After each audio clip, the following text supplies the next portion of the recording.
What's up, guys? Thank you for tuning in to the Uncommon Mindset podcast. Today, I'm joined by a legend. Today, I'm joined by Shanji Ribeiro. I'll just give you a brief background on who Shanji is.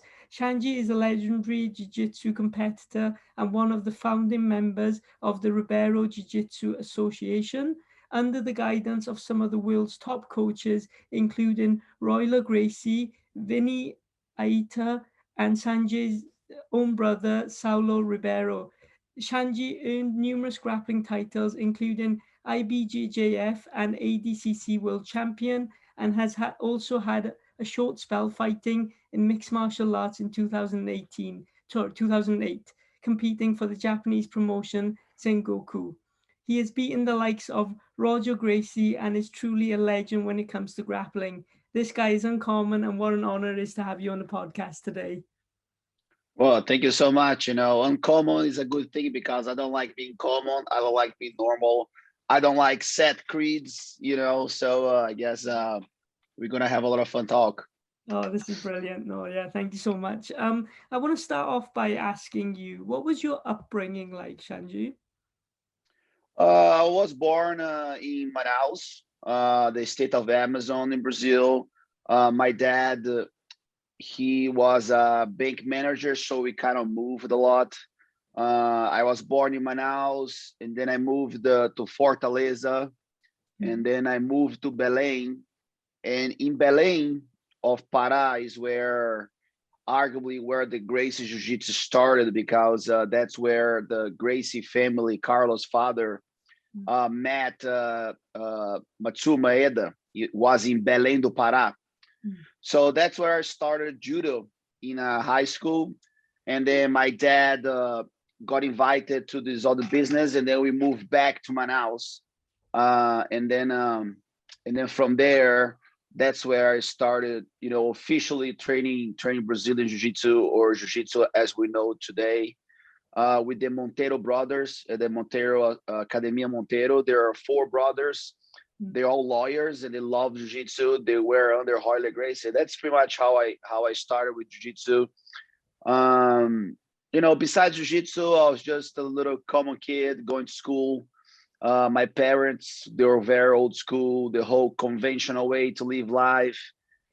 Go to school, go to college, get a job, hopefully get a job in the government, get a good salary, retire. And that's where my parents had, kind of like a plan to me.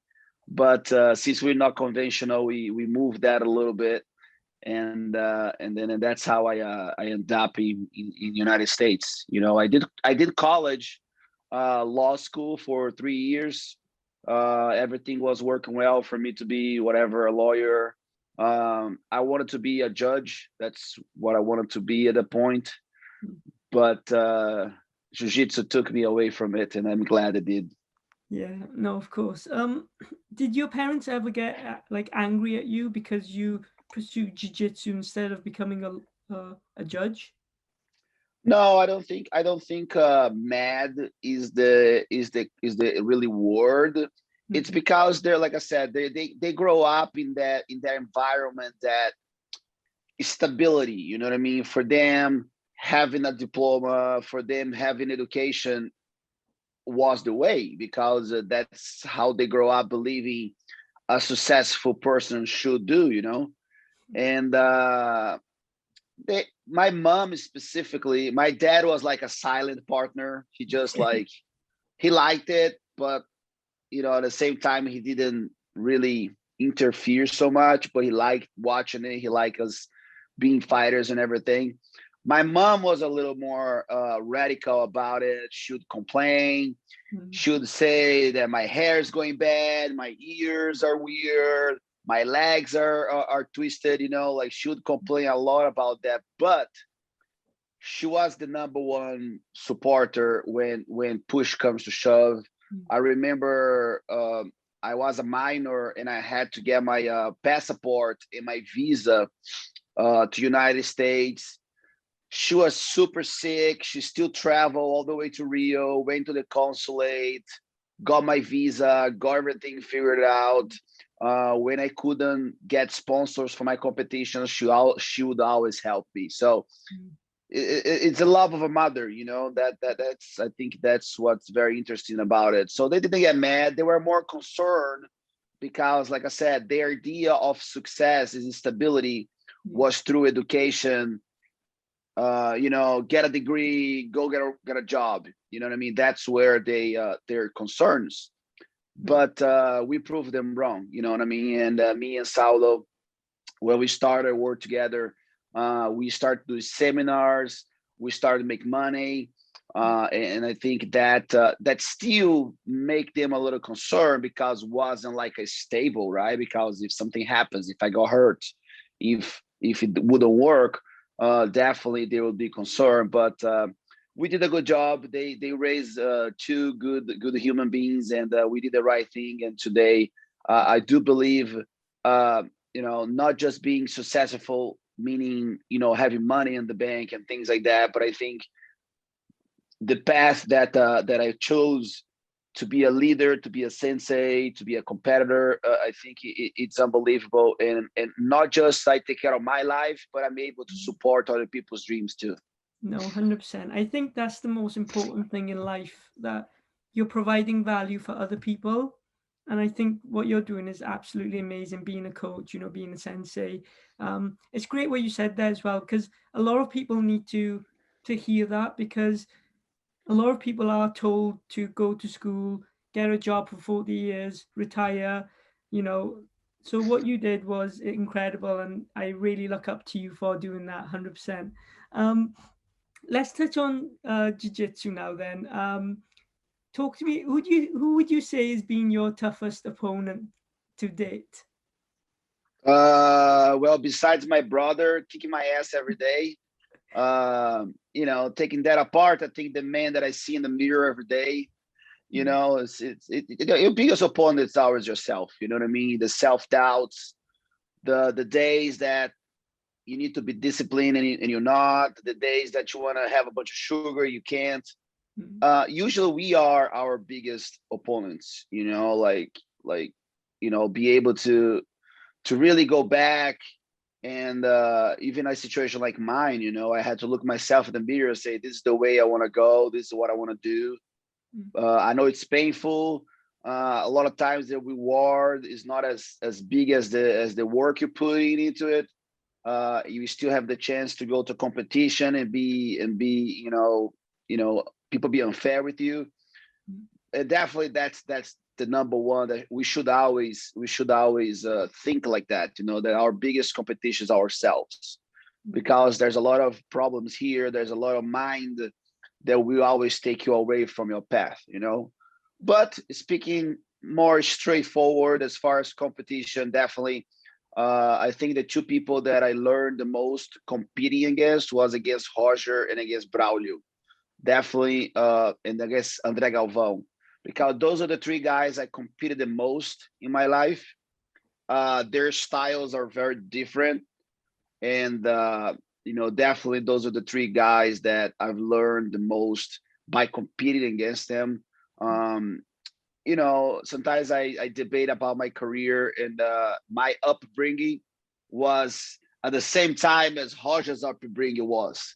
You know, so it was a beautiful competition between me and him. You know, I'm not too vocal, so people remember him and Jacaré, him and all those guys, but they forget about, you know, me and him kick each other's ass for 8 fights. You know, and I'm really blessed that I got to walk side by side with greatness, you know, with Roger, André Galvão, you know, and Braulio. So I'm really glad that I live this lifetime to tell that stories to my kids. Oh yeah, 100%. You are literally a legend in the sport, and I'm sure you hear that all the time, right? But something you mentioned there was amazing, that you know you are your own competition, and it is all about the mind, right? The mind is the most important thing. Talk to me. Do you do anything to strengthen your mind? Do you like read books? Do you meditate? Is there anything that you do to overcome any doubt? Yes, there's a lot of things we can do. You know, the thing about mind strength, some people are just born with it. You know, I think my personality, it's a very cold-blooded personality. It's very hard for me to feel, you know what I mean, to like make something that's physical to bug me. You know, I'm okay with pain. I'm okay with time. I'm okay with a lot of things. But definitely reading, it's something that that really helps. But also, I think that too much information could be harmful for you. I believe a lot on the old ways to do things. You know, I think talking, listening, sharing experiences for me, it's one of the most, I think, one of the most important, you know, ways to learn something. You know, I had, you know, arguably the toughest mind in jiu-jitsu, which was Saulo. You know, he's a guy that lives off struggle. You know, he loves the struggle. The way he used to, you know, pump himself up is totally different than me. You know, that's what's interesting. You know, for him was life and death. For me was more mindset, was more rational. You know, I was more rational than Saulo was. And I think that was a great balance, because I could see where his personality and his way to deal with the things didn't fit mine. And every time I tried to be like him, that's when my mind became weaker, because it's not because it's more or less, it's because it's not my mind. You know, a lot of people, unfortunately, they want to find a formula that's used for someone else, but sometimes that formula is not for you. So there's ways for you to do that. And speaking on fighting, I think the best way to train that is to put yourself through a struggle. You know, jiu-jitsu in life, I think the biggest thing that jiu-jitsu can give to you is be able to be comfortable within the struggle, right? And I think that's where pressure creates diamonds. You know, I think struggles in life, they're the things that gives you the most learning, right? Because it's painful. You have an expectation of something to happen, it doesn't. You have to find jiu-jitsu within your struggles. When I say jiu-jitsu, I say more in a philosophical way, not a martial way. When I say jiu-jitsu, it's an efficient technique. You know what I mean? It's literally taking the kanji of jiu-jitsu and say, I want to find efficient ways to go through struggle. And how can we incorporate that into practicality? You know what I mean? It's by putting yourself doing training in the worst case scenarios. You know, the thing that I see a lot of the modern jiu-jitsu people, they don't train the worst case scenario. They just love feeling good, feeding their ego about best case scenarios. And when you look at, you know, for example, I'm going to give an example like Herbert Santos. You know what I mean? He's a great athlete. Like, he's phenomenal. I think for me, he's one of the best. But he has one thing that I don't think he trains enough. It's being able to deal with struggle. He has quit a fight about 5 or 6 times to a great champion. For me, it doesn't balance. It's because he doesn't train the struggle within that particular situation with jiu-jitsu. Maybe in life, he's great. You know, I know he came from a more humble upcomings, and that's great. His mind strength there is probably really good. But when you bring that to actual jiu-jitsu, it's not the same. You can be the greatest and the strongest person outside of the mat, but once you on the mat, it's a totally different ballgame. So there are ways to train that. So on my way, for example, I remember training with Saulo, right? And other good black belts. I felt useless. I felt like anger. I felt anxiety. I felt that my jiu-jitsu was worthless. And I was like a purple belt. But I had those black belts that just like dominate me in a way that was like, it's impossible for me. It's physically, mentally impossible for me to do anything against them. So then I had to, in this process, to bulletproof my brain into first accept I'm in a bad situation. And then I start to survive the situations, right? So, example, they get me into a mount position. You feel claustrophobic, you feel useless, right? And I'm like, all right, let me get my thoughts straight. I'm defending. Now I'm comfortable being there. All right, I'm comfortable being here. Now I have to find a way out of it. And that's when the actual martial art, the actual jiu-jitsu came into the game. All right, this is how I escape. This is how I survive. And that creates, in the process, it does create a mental toughness for you to be comfortable with that, because I am put in that scenario all the time. Now the scenario is common for me. And now there's competition. You only get bulletproof in competition, doing competition, unless you're born with the gift to be just a cold guy. I'm there, nothing bugs me, I'm ready. There's so many examples in academies that the guy in the academy, he's a lion. He beats everybody, his jiu-jitsu flows, he steps on the tournament, he sucks. That happens so much. It's because you need more time in that environment to adapt to the environment. So long story short, we are adaptable beings. That's why human beings are the way they are until we create things to destroy us, right? But we are super adaptable, and the best way to adapt is to put yourself in a chaotic situation, but in a controlled chaotic situation where when it's time for you to deal with life, loss, you lost a parent, or you lost a relative, you lost a tournament, you're in a bad position. This way you can control your emotions, your hormones, and everything that's happened within you, and you can breathe and survive and eventually win. Yeah, 100%. And I think the most important part there is as well that when you do go through the struggles or anything like that, you don't give up. You keep going back, right? Because I think that's one of the most important things. Because a lot of people, they might go to a jiu-jitsu class and they might get, choked out or whatever, and they might be like, "Oh, I'm not good at this. I'm not going to do this anymore." But you just need to stick at it. You need to be consistent and keep going back, right?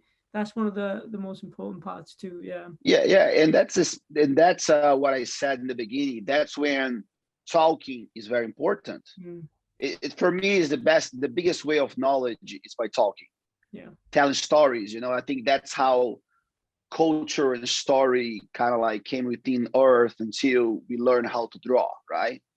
And I think communicating is super important, because sometimes you feel that you're the only one in that situation, right? And even sometimes when I talk to someone, because they see me as this, untouchable person, and I tell them, "Hey man, I was very afraid." They're like, "Oh, do you get afraid?" I'm like, "Yes, I get afraid. I'm always afraid." That's why I exercise courage, because sometimes I'm afraid. And they end up relating to that, and now they're more comfortable exposing their feelings. So then when they practice those feelings, their real feelings, therefore they can grow within the process. They say, okay, maybe it's okay for me to get smashed today, because maybe tomorrow I'm not going to get smashed. But guess what? When I think I don't get smashed, I go back being smashed again. There's always a bigger fish on the pond. 100%, 100%. No, that's amazing, honestly. What would you say has been your biggest achievement, Shanji? Like, as far as competition, definitely being the absolute, it's something that there's no one at that moment better than you. You know what I mean? I usually like to split things. You only an absolute champion if you double gold. Some people just win the open division. They're open division champion. Absolute, I think, is something greater. It's just my opinion, right? Even though the division is called absolute division, but I think you only absolute if you double gold. Okay, definitely double golding at Worlds 06, 08. My double gold at the World Cup in 2005. That was beautiful. I had 8 fights in one day. definitely those are the biggest ones, and of course ADCC. I've won twice. Those definitely are great accomplishments. But besides that sphere, I think my biggest accomplishments are through my students. I think one thing that I'm very proud of is taking Rafael Lovato, a non-Brazilian, all the way to being a Grand Slam champion. You know what I mean? He won the Europeans, he won Brazilian Nationals, he won Pan Ams, he won Worlds, and also he's a Bellator champion. He got his title vacant because of his his medical issue. But definitely that's something that seals my accomplishments, is about bringing champions. And definitely once Victor Hugo becomes a champion, that's going to be a huge accomplishment. So it's very hard, because I live in the moment, man. I live in the moment. And I think once that moment has passed, I kind of forget about it, because I like to live now. And my now is just seeing the evolution of my people. And definitely now with Six Blades Jiu-Jitsu, definitely I'm going to have a lot of great moments once I help people achieving their dreams. You know what I mean? Whatever the dream will be, if it will be being a black belt, I want to win a local tournament, I want to be a world champion, and I think that's something that's definitely going to fulfill me, still my heart a lot. Yeah, no, 100%, 100%. You touched on there as well, being the coach of Rafael Lovato. I listened to his story on Joe Rogan, and I was literally tearing up. Like, that guy he's incredible, honestly, and it's incredible for you to be his coach as well and to take him to the levels that he's at. But yeah, no, 100%. That's amazing that you said that. I want to talk to you as well about your goals. What are your goals at the moment then? Because obviously you mentioned that your students are, your number one priority, but do you have any goals for competing or anything like that yourself? Definitely, like in jiu-jitsu, we don't retire, we become masters, right? I'm 40 years old, right? I'm already master 2, almost master 3. People still think I'm Superman, but that doesn't happen that way. I take that as a compliment, Yeah, people still go like, you should fight Gordon Ryan, you should go fight Kaina at Worlds. You'll find out the worlds, you were Leandro Lowe. I'm like, hey man, I'm like 15 years older than most of these guys. That does make me feel good. But I have to be honest to myself. You know, my goals are just keep on going. Keep inspiring my students. I am planning to retire from adult tournament competition, right? So that's what I want to retire from. I still want to do one world championship because I want to retire doing at least expecting to be my last dance at Worlds for Jiu-Jitsu, and one more ADCC, and then that's it. I've fought ADCC. It's my 20th year fighting ADCC. I'm the one that has the most fights.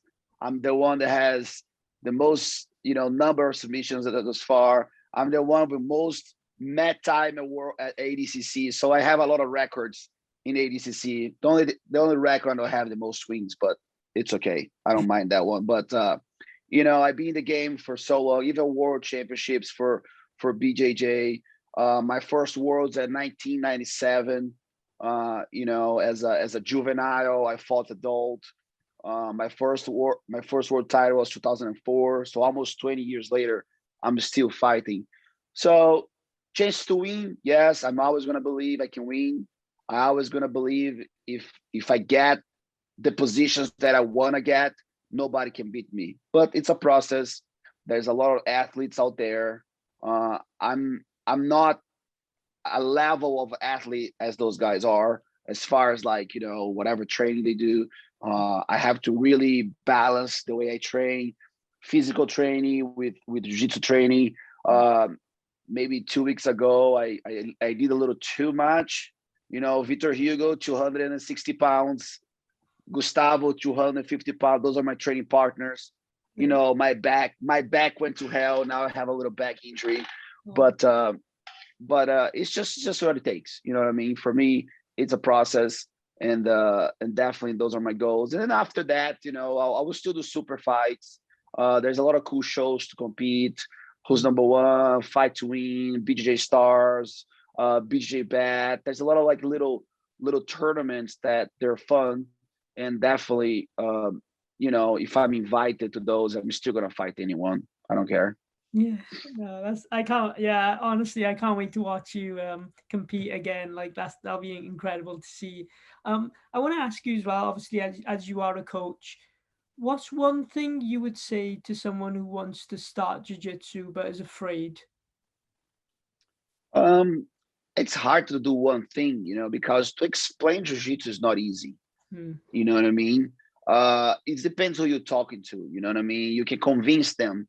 I guess it's a process of convincement. You know what I mean? But like, the thing is, like, usually I tell people the best thing that jiu-jitsu can give to you will help you overcome struggles. You know, any struggle. I think that's the key of jiu-jitsu. You know what I mean? Like, oh, they say, oh, I'm too weak. It's well, we work with leverage. Leverage is what gives the weaker person a chance to accomplish something. You know what I mean? Oh, I'm not fit. I'm like, you don't have to be fit. You just have to understand the concepts, you know, and also it's a big family. So it's a process, you know, it's not really like one thing, Hmm. you know. So, and that's usually I tell my guys, you know, I say, look, the best thing that jiu-jitsu can give to you is gonna take you to a process that any struggle in your life, you're gonna be able to withstand emotionally and intellectually in a higher level, because that's what jiu-jitsu gives you. Jiu-jitsu gives you keys to solve problems.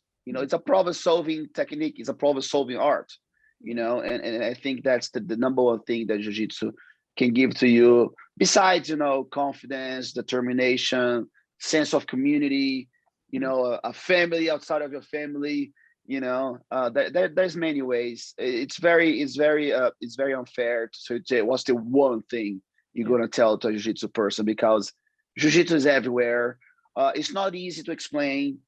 People are very skeptical about it until they feel it. You know, they feel their power. They feel they doesn't matter how fragile they think they are, they have a way out of it. In jiu-jitsu, it is.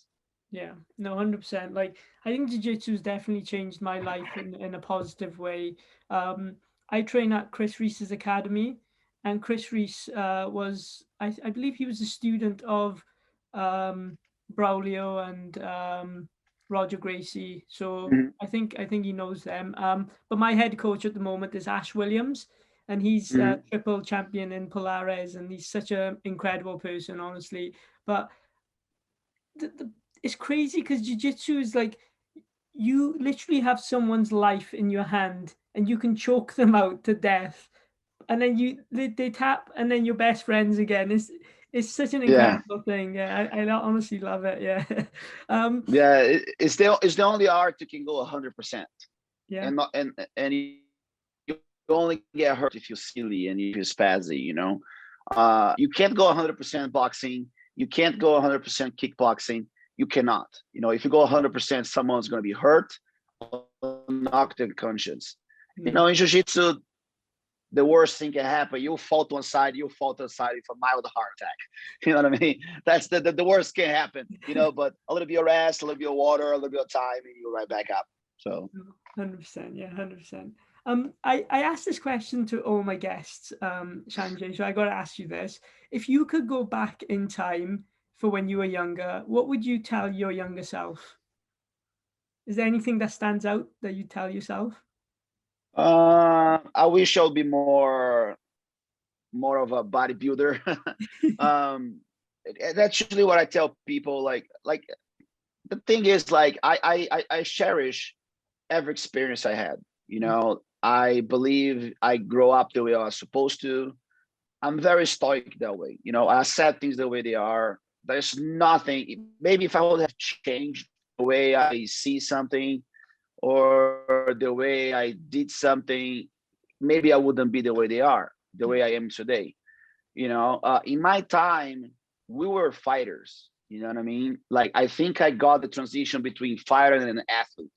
You know, now in jiu-jitsu, there are athletes, you Mm. know, pure athletes. They they sleep, they eat, they proper, they have conditioning coaches, they have mind coaches, they have whatever. They go to the pharmacy, inject themselves, whatever they do.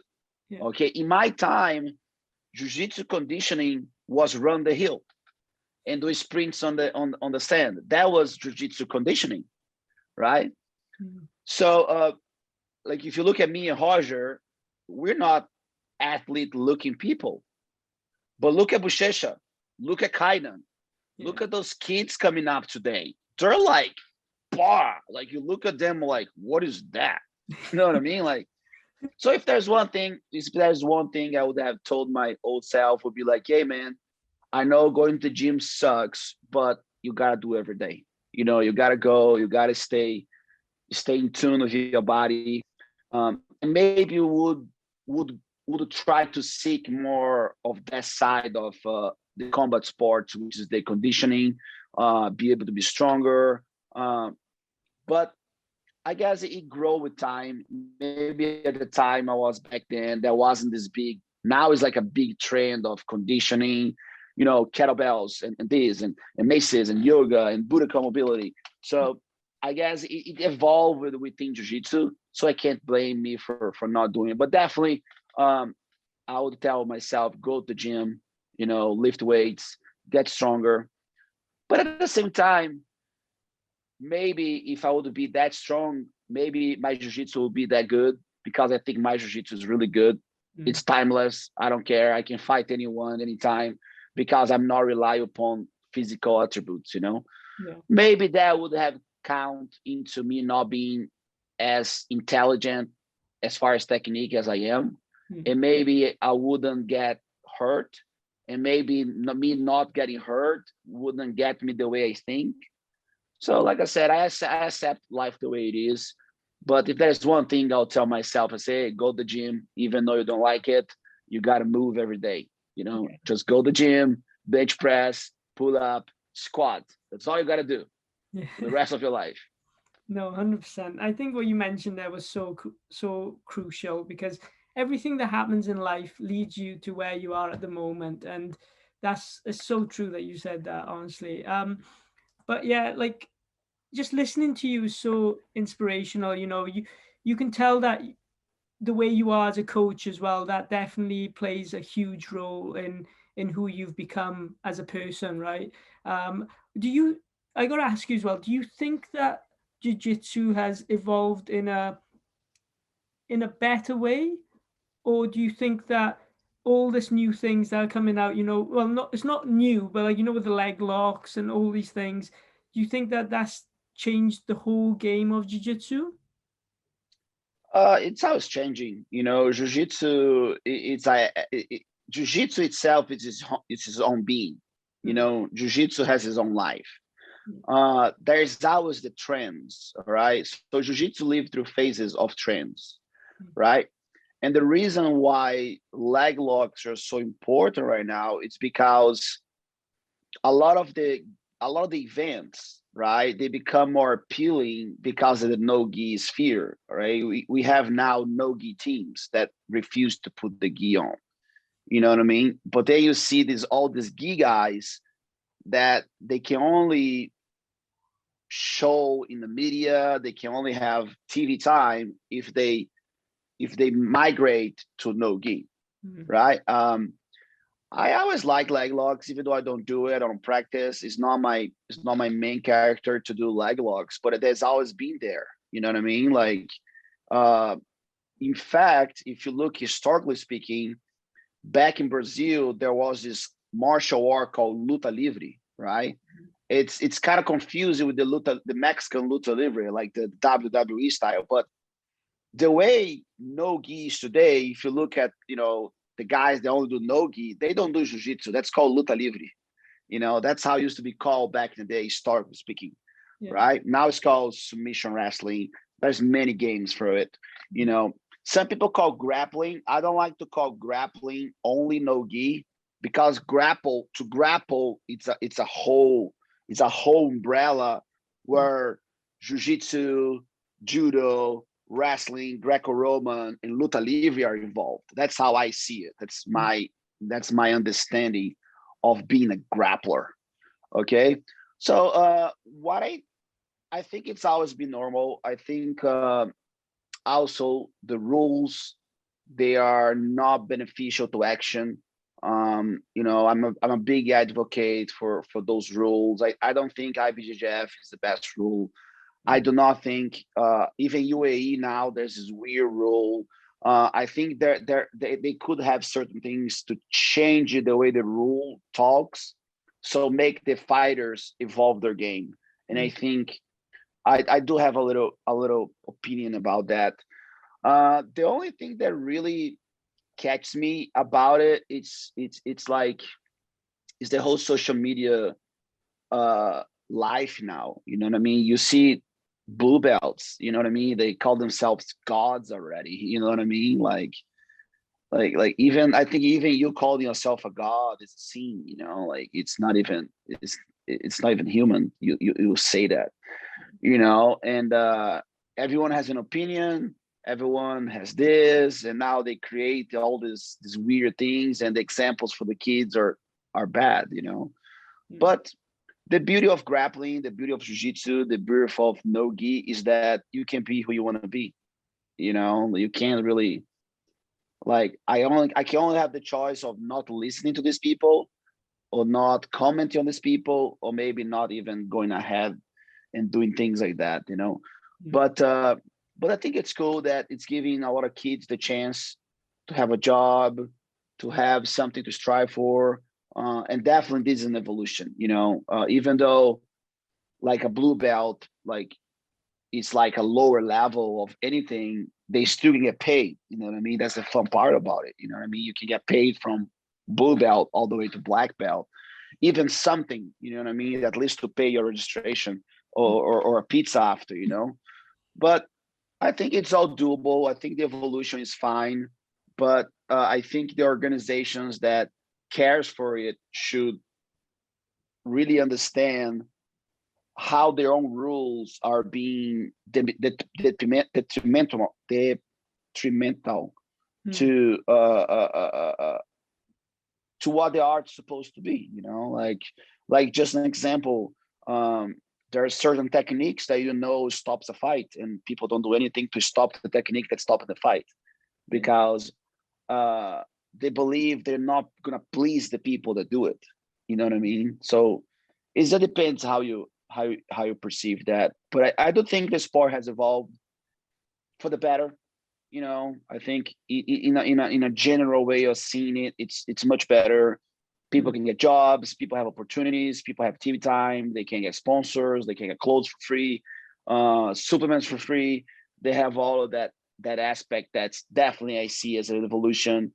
But definitely the way they behave, I don't think is evolving at all. The behavior has not gone the way I believe is the right thing to do. But I'm just a coach.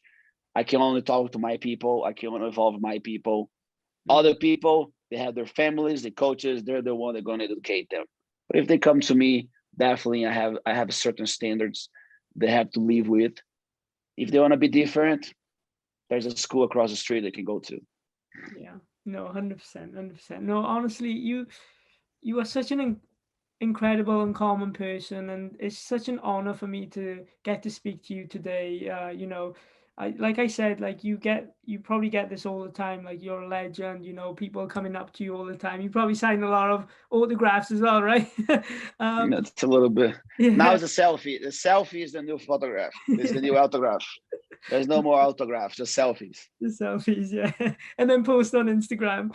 But yeah, no, honestly, thank you so much, Shanji. I really appreciate your time. I appreciate everything you've done, everything that you're doing at the moment with your students. A lot of killers are coming out of your gym, so the world needs to watch out 100%. But yeah, is there anything that you want to say before I let you go now? What I'll do is as well, I'll leave all your social media down below so people can go and check you out as well. But yeah, is there anything you want to say before I let you go? Just like, is there like one thing that you'd say? Like for me, for example, I'd say just never give up in what you're doing. But is there anything that you would like to say, maybe? Well, first, thank you to everyone that is listening to us. Definitely, it's my pleasure to always speak about jiu-jitsu, talk about jiu-jitsu with different, different reaches. A lot of times, like people that, sometimes when I choose podcasts, even if there's 100 people listen to it, at least I'm able to talk to 100 people. Usually like it's not what I say. It's just kind of like, again, going to that the mindset of like, I can only do the best of I can. You know what I mean? Like just go be the best that you can, that you believe, that you grow with. And if that's best, will be the best, and then you win. I think that's always, it's my mantra before I go in. I ask for protection from me, from my opponent, and I say, look, just give the light to be the best I can be. I'm just gonna do my best. You know what I mean? I cannot do anything more than my best. And if that's my day to be blessed with an accomplishment, I will. If not, at least I go home knowing that I was ready to do my best, and that's all I can do. You know what I mean? There's no 110%. Oh, I'm gonna give 100%. 110%, you're gonna be broke. Not even a Ferrari can work at 110%. Yeah. You know what I mean? You set yourself a failure. So just be who you are. Trust in yourself. If you have mistakes, so what? You know what I mean? Go back and fix it. And just remember that there's always tomorrow. There's always opportunity of growth. But there's only one thing you can do: your best self. And that one, you can't lie, you can't hide. You can never lie to your best self. So keep on going. 100%. Oh, that's amazing. Honestly, you are definitely uncommon amongst uncommon people. So thank you so much again. And I hope you the best in anything that you Thank do. you, Murat. I can't wait to watch you compete as well. Thank you. Thank you. Thank you so much for the opportunity, and then good luck with everything.